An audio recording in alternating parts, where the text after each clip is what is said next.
મોરબીમાં 23 વર્ષ પહેલાં મર્ડર અને લૂંટ કરીને શખ્સ મથુરામાં જઈને સાધુ બની ગયો હતો. મોરબી એલસીબી ટીમે મથુરા જઈને સાધુના વેશમાં રહેલા શેતાનને દબોચી લીધો છે.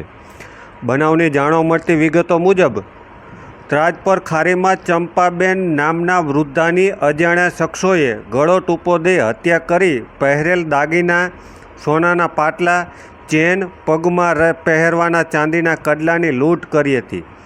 આ બનાવ મામલે મૃતક વૃદ્ધાના પુત્ર અશોકભાઈ પોપટભાઈ વરાણિયા રહે યોગીનગર મોરબીવાળાએ ફરિયાદ નોંધાવી હતી. આ ફરિયાદ 7/5/2002ના રોજ ગુનો દાખલ કરી આગળની કાર્યવાહી ધરવામાં આવી હતી.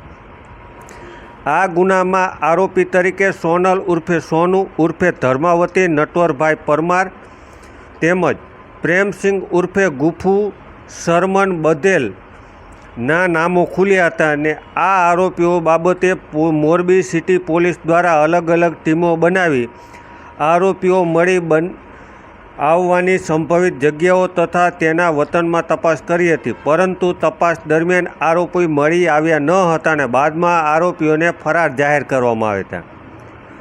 બાદમાં તપાસ કરી રહેલ એલસીબી ફર્લો સ્ક્વોડ ટીમને બાતમી મળી હતી કે આરોપી પ્રેમસિંહ ઉર્ફે ગુરુ સરવન ઉત્તર પ્રદેશ રાજ્યના મથુરા જિલ્લામાં સાધુનો વેશ ધારણ કરી કોઈ મંદિરમાં રહી સેવા પૂજા કરે છે, જેથી મોરબીની ટીમે મથુરા જિલ્લાના છાતા તાલુકાના તરોલી જાનોબી ગામની સીમમાં આવેલ હનુમાન મંદિર ખાતે જઈ સ્થાનિક વેશ ધારણ કરી લોકલ વાહનોનો ઉપયોગ કરી સ્થાનિક પોલીસને સાથે રાખી તપાસ કરતા 23 વર્ષથી નાસ્તો ફરતો આરોપી મળી આવ્યો હતો.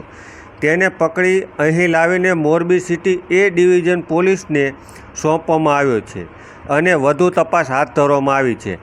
આમ છેલ્લા 23 વર્ષથી લૂંટ અને મર્ડરના ગુનામાં ફરાર થયેલો શખ્સ અને જે મથુરામાં જઈ અને હનુમાનજી મંદિરમાં સાધુનો વેશ ધારણ કરી અને સેવા પૂજા કરતો હતો, આખરે આરોપીને મોરબી એલસીબીની ટીમે 23 વર્ષ બાદ ઝડપી પાડ્યો છે.